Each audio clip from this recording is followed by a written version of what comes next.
Alhamdulillahirabbil alamin, setelah sekian lama puluhan tahun merantau di Malaysia, akhirnya saya bisa ke sawah ladang yang dimana alhamdulillah untuk tanaman jagungnya di sini sangat subur-subur. Sebuah cita-cita yang dulu saya impikan, kalau suatu saat nanti saya merantau ke Malaysia bisa membeli sawah yang sangat luas, kemudian saya akan berkebun di negara sendiri, tanam jagung ataupun tanam padi. Kini akhirnya saya bisa secara langsung melihat sawah yang begitu sangat luas dengan tanaman jagung yang sangat subur. Ini kalau dijual harga sawahnya memang ratusan juta, tapi sayang impian itu sampai saat ini belum tercapai sahabatku semua. Tapi nggak apa-apa, namanya saja sebuah impian. Mudah-mudahan saja suatu saat nanti bisa beli sawah daripada hasil merantau di Malaysia. Cuma kali ini Bang Toha masih berada di kampung halaman.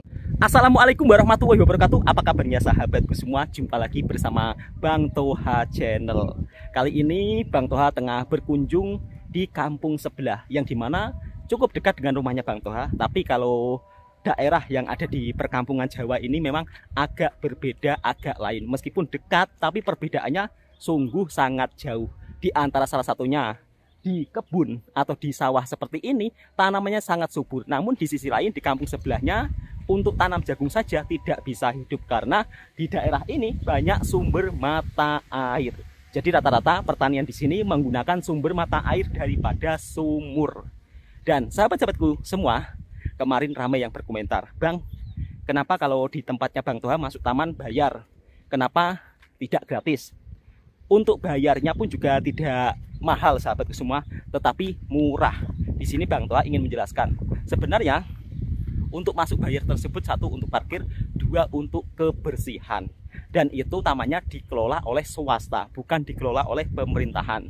Kalau di Malaysia kan taman-taman wisata yang gratis kan dikelola oleh pemerintahan ya. Jadinya tidak perlu bayar sama sekali. Itulah yang Bang Toha ingin memperjelaskannya supaya tidak salah paham. Banyak juga sahabat-sahabat yang berkomentar, Bang, kenapa nggak membuat taman sendiri? Waduh, kalau disuruh Bang Toha membuat taman sendiri itu juga agak mahal sahabatku semua. Biayanya perlu ratusan ribu ringgit atau perlu miliaran rupiah. Misal kata, kalau Bang Toha mau membuat taman di tanah yang seluas seperti ini harus punya uang minimal lah, minimal 600 ribu ringgit. Apalagi kalau tanahnya berada di tepi jalan seperti ini. Doakan saja mudah-mudahan suatu saat nanti Bang Toha punya uang sebanyak itu, bisa membuat taman kanak-kanak bermain gratis percuma dan taman edukasi. Mudah-mudahan, karena niat baik saja itu sudah dicatat pahala, apalagi suatu saat nanti bisa terlaksana. Tentunya ini juga bisa menjadi ladang pahala dan amal kebaikan untuk kita semua, terutama para penonton dan juga sahabat-sahabat Bang Toha yang tengah menonton videonya Bang Toha saat Bang Toha berada di kampung halaman. Jadi kalau untuk membuat taman kanak-kanak itu memang butuh biaya yang cukup mahal sahabatku semua. Kalaupun murah-murahnya paling tidak harus punya uang 300 ringgit ya, 300 ribu ringgit, atau setara dengan 1.200.000.000. Jadi kalau nggak punya uang miliaran, sulit untuk membuat taman kanak-kanak. Bisa sih kalau membuat kecil-kecilan, itu pun juga butuh biaya ratusan juta. Nah sekarang Bang Toha selagi berada di area persawahan yang tumbuh sangat subur. Kali ini Bang Toha mau ngevlog juga di area persawahan ini, yang dimana dulu Bang Toha sebelum merantau ke Malaysia suka mencari rumput di sini bersama ibunya Bang Toha, yang dimana ibunya Bang Toha dulu juga buruh tani. Buruh tani itu biasanya kalau di kampungnya Bang Toha diupah sebesar sekitar 70.000 rupiah ya. 70.000 rupiah itu kalau ringgit Malaysia sekitar 20 ringgit satu hari untuk buruh tani di sini. Makanya saya sering bercakap, kalau misal kata saya berada di kampung terus, mungkin juga akan sulit untuk bisa membuat rumah, untuk bisa bangun usaha ya, karena kalau di sini pekerjaannya sebagai buruh tani saja, upahnya murah. Kalau punya ladang sawah yang luas seperti ini ya jadi juragan. Tapi kalau nggak punya sawah ladang seperti ini ya minimal jadi buruh tani. Dan harga sawah yang di tanah subur seperti ini harganya itu sangat mahal sekali. Karena apa? Tanahnya tidak pernah menganggur, selalu ada tanamannya. Entah itu ditanam padi, entah itu ditanam cili, sehingga harga sawah di sini pun juga mungkin sekitar miliaran rupiah atau sekitar 500 jutaan, 600 jutaan. Jadi kalau sawah di sini yang tanahnya subur memang harganya cukup lumayan mahal. Dan biasanya kalau tanahnya sudah subur seperti ini, ditanami tanaman apapun itu tumbuh subur. Lihat di sini, jagungnya pun sangat subur. Ini jagung isi 2, 1, 2, double, sangat besar-besar. Ini masih muda. Biasanya kalau sudah tua nanti besar, tumbuh 2 biji, 1 batang. Dan di depan sana ada para pekerja yang tengah memanen cili nampaknya.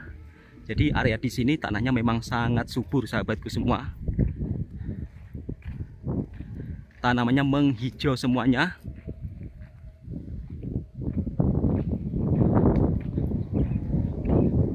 Dan biasanya di sini juga ada sumurnya. Jadi perairannya itu dengan sumur menggunakan pipe besar seperti ini. Ini dia pipe-nya. Dan di situ ada para ibu-ibu yang tengah memanen cili. Kalau untuk cili di sini itu warnanya kuning-kuning sahabatku semua. Dan Bang Tua akan coba untuk ngevlog ke depan. Kalau di sini misal kata tanam cili itu masih ada harganya sahabatku semua. Sebab harga cili di sini itu sama dengan di Malaysia, yang dimana untuk 1 kilo harga cili di sini biasanya harganya sekitar Rp40.000 atau setara dengan Rp10 1 kilonya.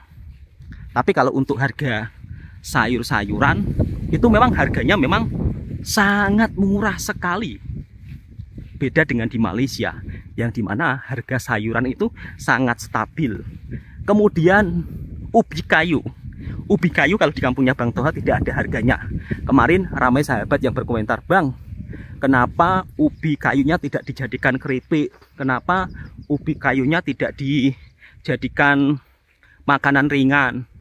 Sebenarnya pun kalau dijadikan ubi keripik seperti di Malaysia, peminatnya itu di sini kurang sahabatku semua. Beda dengan di Malaysia, yang dimana kalau di Malaysia peminat keripik ubi itu cukup banyak ya. Tapi kalau di sini orang itu sudah bosan. Karena apa? Kebanyakan rata-rata para petani di sini itu punya ubi semua. Jadinya harga ubi di sini tidak ada harganya. Dan nampaknya di perkebunan ini juga ada tanaman kacang panjangnya. Tapi sudah mulai mengering sahabatku semua. Sudah mulai mengering. Nampaknya ini juga tengah akan diperbarui lagi. Karena tanamannya sudah tidak subur lagi. Dan di ujung sana ada para petani yang sedang memanen cili. Kita akan pergi ke sana sahabatku semua. Dan cili di sini itu tidak ada cili kering ya. Kalau di Malaysia kan ada cili kering, yang dimana cili kering biasanya untuk sambal nasi lemak. Tapi di sini kebanyakan cilinya dijual secara fresh. Oh, depan ini juga ada tanaman cili. Bang Tua akan coba vlogkan.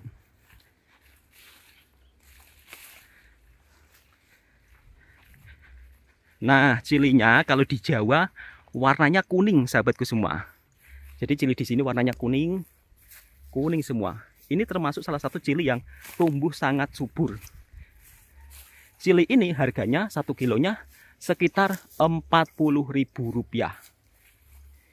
Inilah cili-cili yang biasanya dibuat sambal geprek, ayam penyet. Jadi beda dengan cili di Malaysia, yang dimana warnanya kalau cili di Malaysia kan kecil-kecil, kemudian warnanya merah. biasanya disebut cili padi. Dan di sana ada juga para pekerja yang tengah memanen cili. Kalau harga cili di sini mahal, biasanya akan ada penjagaannya, takut hilang. Karena 1 kilo saja Rp 10 atau sekitar Rp40.000. Kalau tidak dijaga biasanya juga akan kehilangan. Itu yang sering terjadi pada petani di kampung saat harga cili mahal. Tapi kalau saat harga cili murah itu tidak dijaga. Makanya di sini ada gubuknya ya sahabatku semua. Ada pondoknya. Biasanya pondok tersebut untuk menjaga tanaman cili biar tidak diambil orang saat harga mahal. Sawah dan ladang seperti inilah yang harganya mahal, harganya miliaran rupiah. Dan dulu saya juga sempat bercita-cita kalau nanti suatu saat pulang kampung bisa beli sawah di tepi jalan seperti ini, nanti bisa untuk berkebun. Dan di sini cilinya sangat tumbuh subur. Perawatan ini juga butuh biaya mahal sahabatku semua. Dan pastinya kalau tanam cili seperti ini memang sangat untung. Apalagi kalau cilinya subur, tidak ada penyakit. Dan pertanian di sini menggunakan sumur. Kali ini Bang Toha ditemani sang anak juga. Halo Dek. Di sini menggunakan diesel. Jadi menggunakan pompa diesel untuk penyiraman cilinya. Kalau di Malaysia kan menggunakan SAC kan. Kalau di tempat kerjanya Bang Toha, saluran air Johor. Ayo Dek. Dan kali ini Bang Toha mau keliling kampung yang di mana ada sebuah perkampungan, biar sahabat-sahabatku juga tahu. Letaknya berada di pinggiran hutan. Kalau kemarin kan Bang Toha ngevlog di perkampungan pinggiran hutan yang dekat pohon-pohon jati. Tapi kali ini Bang Toha akan ngevlog di perkampungan pinggiran hutan. Memang kalau perkampungan di Indonesia itu beda dengan di Malaysia, yang dimana tidak ada taman khusus untuk bermain kanak-kanak.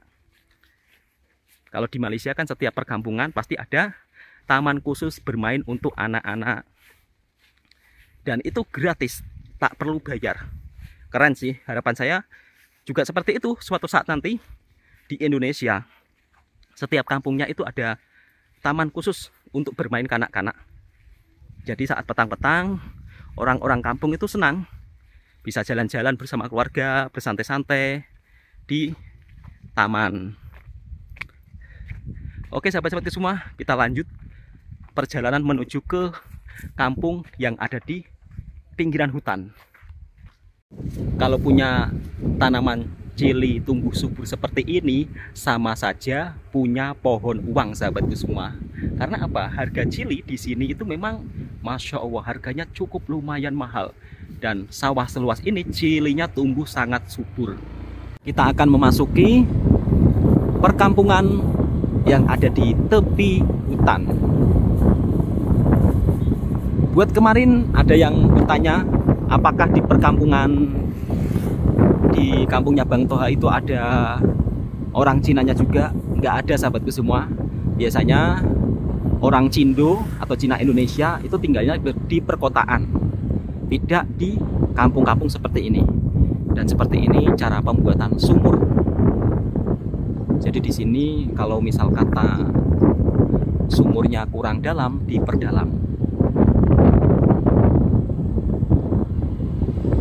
Karena kalau tidak memakai sumur, hanya berharap air hujan, maka tanamannya juga tidak akan tumbuh subur seperti pada tanaman yang sebelah ini.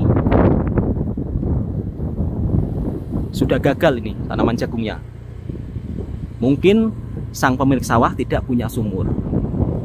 Dan kalau sudah memasuki kawasan perkampungan seperti ini, suasana pemandangannya itu memang benar-benar sangat menyejukkan mata sahabatku semua.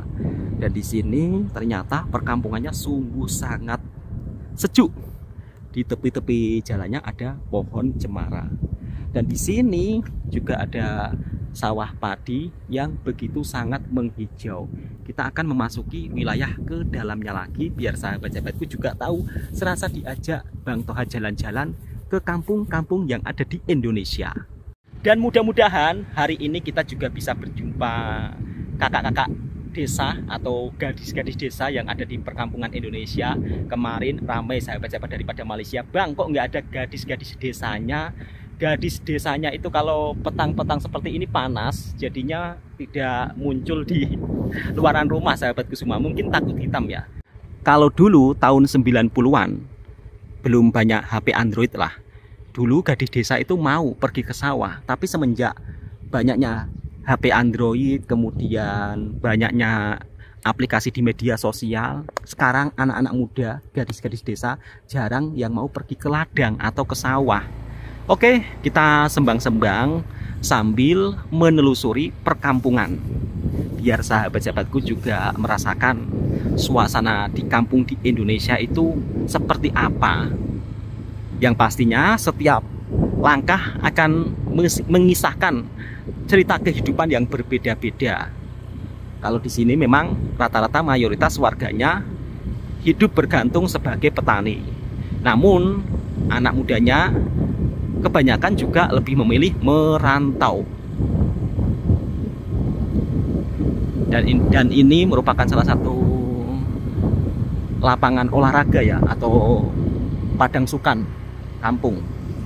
Ini warung-warung yang ada di perkampungan Indonesia. Yang ini kantor desa atau kantor pedesaan.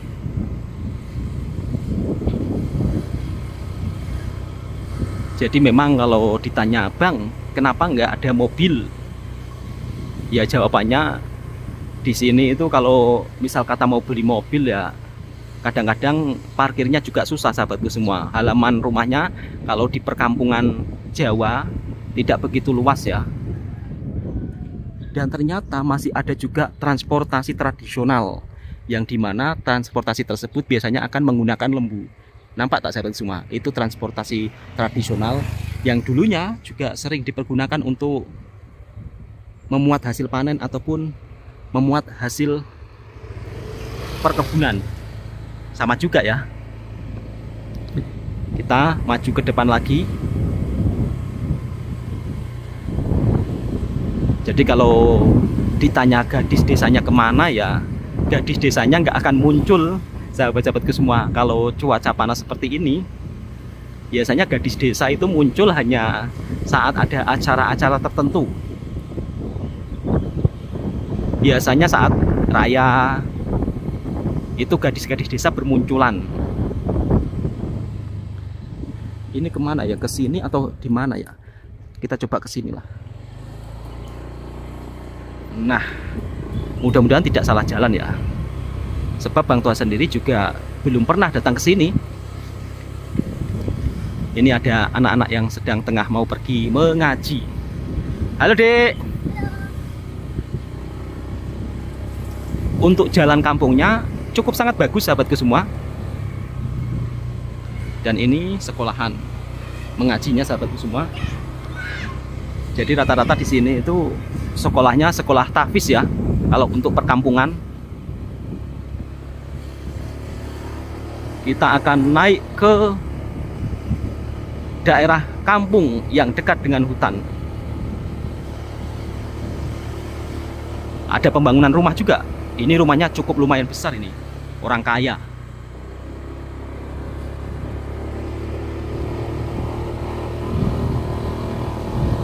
Oh, ternyata masuk ke dalam lagi sahabatku semua. Mudah-mudahan tidak tersasar ya.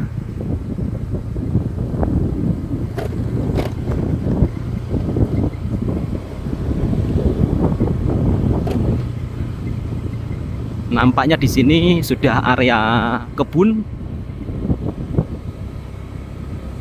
Banyak pohon-pohon jati.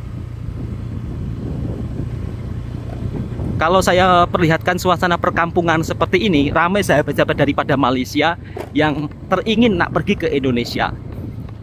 Jadi kalau misal kata sahabat-sahabat daripada Malaysia teringin nak pergi ke Indonesia, ingin menikmati suasana kampung, ingin makan di rumah orang kampung, Bang Toha akan ajak jalan-jalan secara percuma, gratis, tak perlu bayar.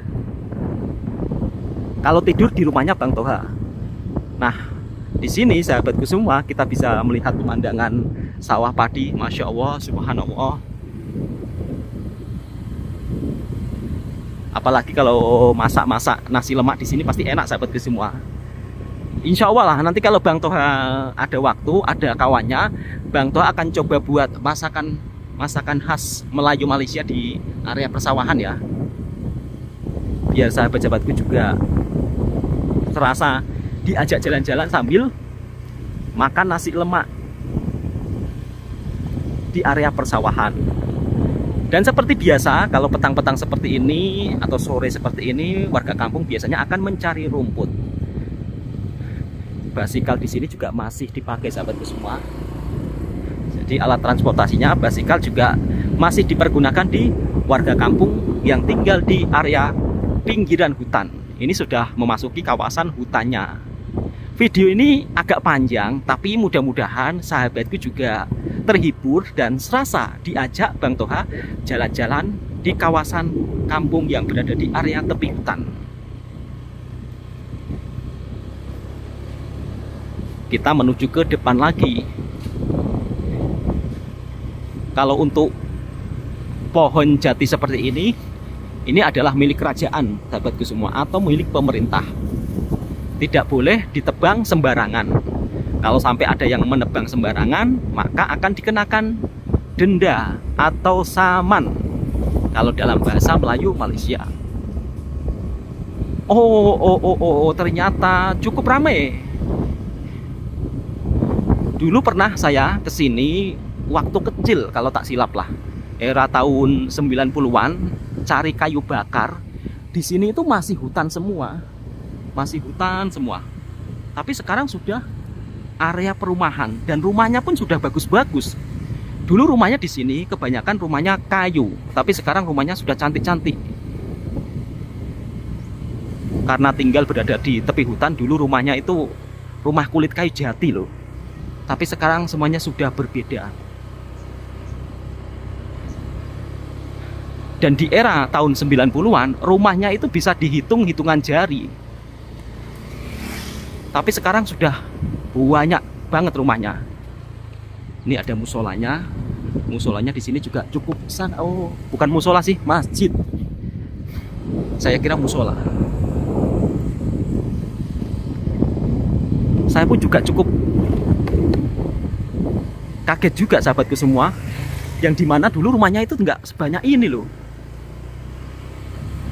Tadi pun Bang Toha juga lupa-lupa ingat ketika mau masuk ke kampung pinggiran hutan ini. Dan ini dia sekolahannya. Sekolahan madrasah. Kita naik ke atasnya lagi sahabatku semua. Masihkah ada rumah-rumah yang ditempati? Ataukah tinggal ladang saja?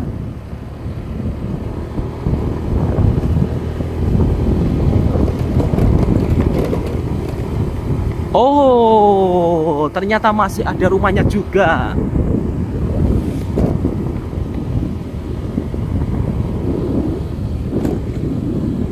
Dan ini apa-apa itu jauh loh. Kalau misal kata pergi ke pasarnya.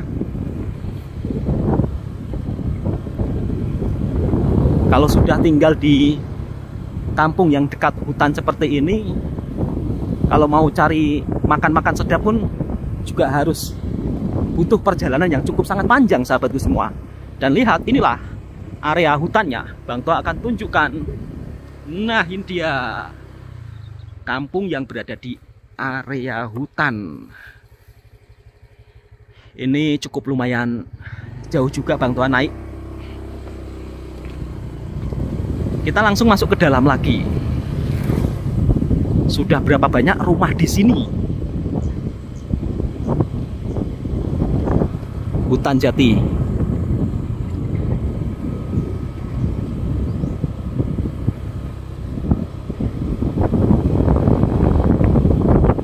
sebentar, ini jalannya agak turun tajam, jadi Bang Toha matikan kamera sahabatku semua. Karena perkampungannya yang saya tuju terlampau agak jauh, kebetulan waktunya sekarang sudah pukul 4, jadi Bang Toha nampaknya harus patah balik. Insya Allah nanti Bang Toha sambung besok lah. Jauh sahabatku semua perkampungannya, masuk ke ujung dalam sana, dan jalannya itu berputar. Tadi saya tanya warga sekitar. Oke, Bang Toha patah balik dulu. Mudah-mudahan video ini juga bisa menjadikan hiburan dan informasi buat sahabatku semuanya. Karena terlalu jauh dek ya? Iya. Kebetulan Dek Afan juga mau mengaji ya? Iya. Dek Afan mau mengaji dan saatnya Bang Toha patah balik. Tidak cukup waktunya sahabatku semua. Next, Bang Toha akan tunjukkan suasana di jalan sebelah saja ya, atau di kampung sebelah, sambil ngevlog menuju perjalanan pulang. Dulu masa tahun 90-an, rumah orang di kampung di sini itu rata-rata terbuat daripada papan kayu kulit jati sahabatku semua. Yang dimana rumahnya seperti itu di depan, tapi sekarang segalanya sudah berubah dan kampungnya di sini juga cukup lumayan sangat ramai. Dulu tidak seramai ini sahabatku semua. Perjalanan kali ini memang cukup lumayan jauh sahabatku semua, yang dimana Bang Toha itu naik perbukitan, naik pegunungan semata-mata untuk memperlihatkan suasana perkampungan yang dekat dengan hutan. Alhamdulillah sekarang pun kampung di sini juga sudah ada masjidnya, meskipun tidak begitu besar, tapi nampaknya masjid ini akan terus direnovasi dan akan dipercantik. Karena semangat gotong royong warga kampung dalam membangun masjid itu memang sungguh sangat luar biasa sahabatku semua. Meskipun di sini mayoritas rata-rata bekerja sebagai seorang petani, tapi kalau untuk urusan membangun masjid sangat punya sifat gotong royong yang begitu kuat. Seperti di kampungnya Bang Toha ya, yang dimana dulu masjidnya itu tidak sebagus sekarang, tapi berkat gotong royong masjidnya jadi sangat cantik. Oke sahabatku semua, Bang Toha akhiri di sini. Semoga video ini juga bisa membuat sahabat-sahabatku suka, dan tentunya jika suka dengan videonya Bang Toha Channel, silahkan tekan tombol merahnya, subscribe, like, komen, dan bagikan ke sahabat Anda semuanya.